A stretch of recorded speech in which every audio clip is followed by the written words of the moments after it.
Todos los medios de comunicación privado atacaron a Radio Televisión Española durante la etapa de gobierno de don Felipe González, y a la cabeza de todos ellos, el diario ABC que dirigía don Luis María Ansón.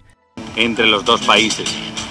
La oficina de prensa del Vaticano ha desautorizado la publicación en el diario ABC de un artículo sobre el racismo firmado por Juan Pablo II. El periódico ABC mantenía una guerra con Televisión Española desde que estaba controlada por el gobierno del PSOE. Prueba de ello es que en TVE aparecían con frecuencia los directores de los diarios El País o Diario 16, señores Juan Luis Cebrián y Pedro J. Ramírez, pero no el director de ABC, don Luis María Ansón. El diario ABC, de hecho, había demandado a los directivos de Televisión Española después de que la televisión única difundiera las deudas del periódico ABC en un reportaje de en portada. Juan Pablo II no es una firma periodística. De este modo tan rotundo, la oficina de prensa del Vaticano ha desautorizado la publicación de un artículo sobre el racismo por el diario conservador español ABC, un artículo que aparecía firmado con el nombre del Santo Padre.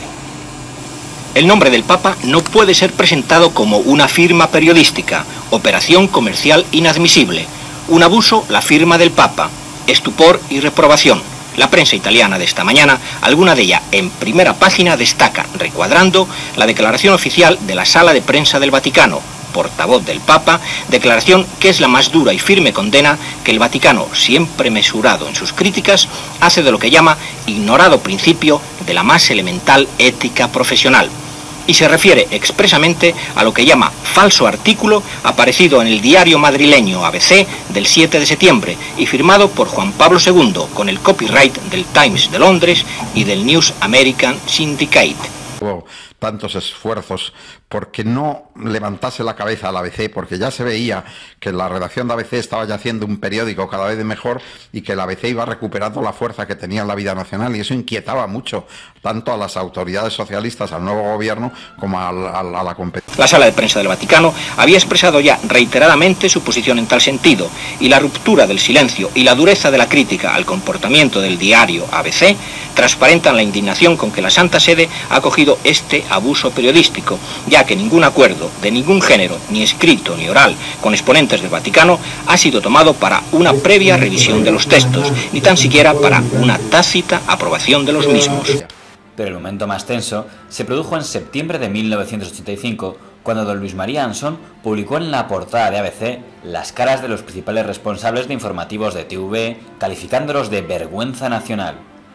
Entre los periodistas atacados por el ABC de Ansón estaba don Francisco Caparrós. Les acusaban de ser vergüenza nacional. Sí, sí, es un lujo.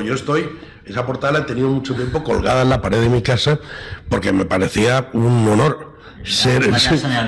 Claro, era Luis María Ansón, que nos llamara la vergüenza nacional y estar con esta gente que ladran, cabalgamos.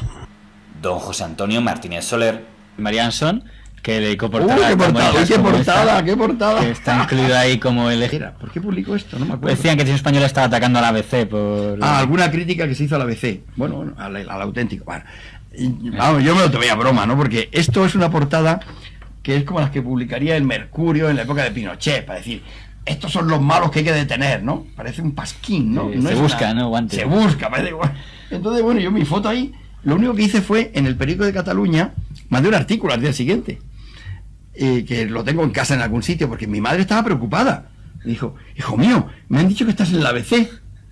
Dios mío, ¿qué ha pasado? Como diciendo, este se ha metido en otro lío, otro secuestro, ¿no?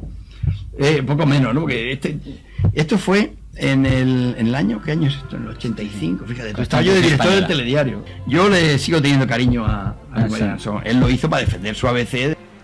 O el director de informativos, don Enrique Sopena.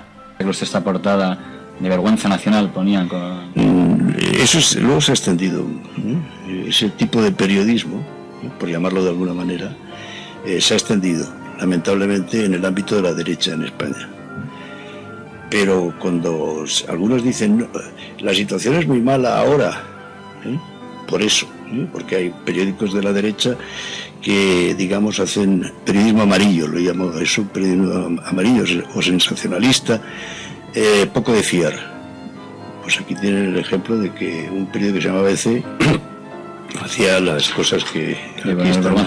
Y la de unos periodistas. Exactamente. Todos conocemos los periodistas y muchos ciudadanos de este país quién es Luis María Ansón. don Julio de Benito, otro de los atacados, demandó al señor Ansón por aquella portada, pero su demanda fue desestimada. Excepto Julio de Benito, que resultó ser un traidor. Julio de Benito demandó al señor Ansón por esta portada, fue el único, ustedes no demandaron. Julio lo demandó. Pero fue el único, el resto no... No, pues pasamos, o sea, quiero decir, está muy bien. La portada era consecuencia de que el señor Ansón tenía una cuenta B en el diario ABC de la época y cobraba a los altos empresarios directivos por aparecer en hueco grabado, y de esa gestión se ocupaba ya su hermano Rafael. Entonces su hermano Rafael vino a verme para ofrecerme ocuparse de mi imagen como director general. No me importa nada mi imagen, yo estoy aquí con otra misión y no voy a pagar a la ABC.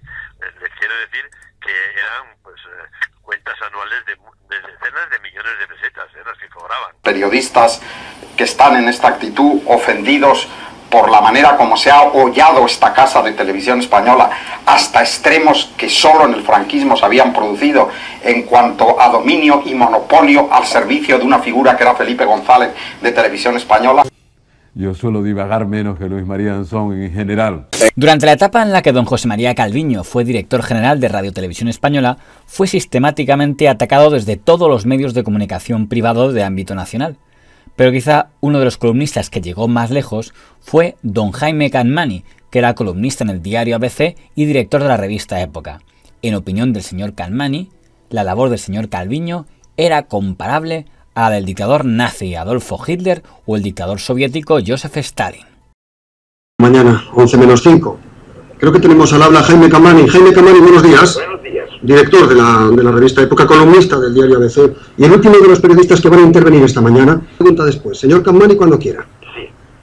Yo creo que las primeras impresiones coinciden. Las primeras impresiones de editorialistas y de comentaristas coinciden en señalar el sentido común del pueblo. Jaime Capmany escribía en ABC: este chico, José María Calviño, es algo así como un Hitler o un Stalin, solo que en pequeño. En vez de darle el destino de los judíos o de Rusia, le han dado algo de menos tamaño Prado del Rey, y ahí hace lo que puede. Íñigo, Armestoy, Jesús Hermida, Azcue... ¿Necesitan ustedes más nombres? El terrorismo de José María Calviño y Stalin ha conseguido amedrentar a la familia periodística hasta un punto en que prestar servicios en Televisión Española es una señal de insolidaridad. Aquel artículo del señor Capmany molestó a los periodistas que permanecían en Televisión Española, que presentaron una queja formal ante la Asociación de la Prensa. Y había comentarios y artículos muy críticos contra todo aquel que estaba en Televisión Española. Incluso llegó a escribir don Jaime Capmany que ser periodista en Televisión Española era un símbolo de enemistad con la profesión periodística. La radio y televisión pública era el centro de una batalla política.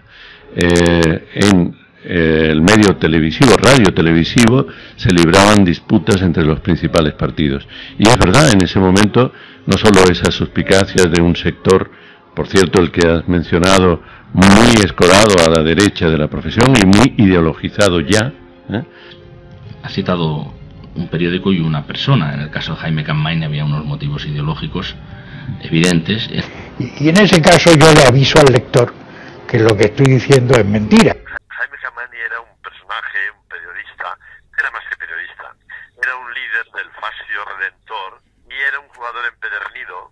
Entonces necesitaba mucho dinero y se prestaba todo, era una pluma de alquiler.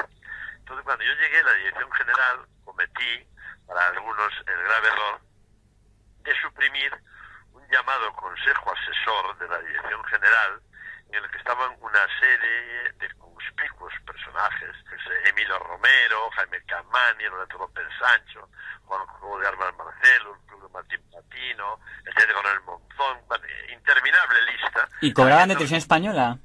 Cobraban un gran sueldo de Televisión Española todos los meses como presuntos asesores. Era el fondo de reptiles que la televisión pública mantenía. Entonces yo llegué y con una amable carta le agradecí los servicios prestados y los cesé a todos. Y entonces comprenderá que Jaime Capmany no me tenía gran cariño. Y en ese caso yo le aviso al lector que lo que estoy diciendo es mentira, es leyenda. Se lo aviso para no engañarle, pero procuro sujetarme al rigor histórico. O sea, olía a fritanga, la prosa periodística de Jaime Capmany, que era tan venerado en el sector, digamos, de enfrente. De enfrente, olía a fritanga, ¿sabes? Y a aceite requemado.